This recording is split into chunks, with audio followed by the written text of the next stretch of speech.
ఇద్దరు నుంచోబోతున్నారు, అవంతి శ్రీనివాస్, ఇంకోటి వచ్చేసి గంటా శ్రీనివాస్. వీళ్ళిద్దరిలో ఎవరు గెలుస్తారని నువ్వు అనుకుంటున్నావు? ఈ ఊర్లో ఎవరు ముందంజలో ఉన్నారు రెండు పార్టీల్లో?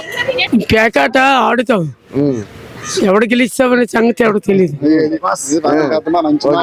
కానీ ఆలోచించు, ఎలక్షన్స్ అనే ప్యాకెట్ కాదు కదా నేను. మరి పేకౌట్ అవడం అది. ఒక కోట్లో నాడు గెలిచేస్తాడు, ఒక కోట్లో నన్ను ఓడిపోతాను. అలాంటిది జనాలు ఓడిపోతున్నారు వీళ్ళు ఎవరు నాయకులు. వాళ్ళు డబ్బు ఇస్తున్నారు, పక్కన వాళ్ళు డబ్బు తెంగుతున్నారు. 150 రూపాయలకి మేము ర్యాలీకి వెళ్తున్నామంటే ఎంత తెలివి తక్కువ.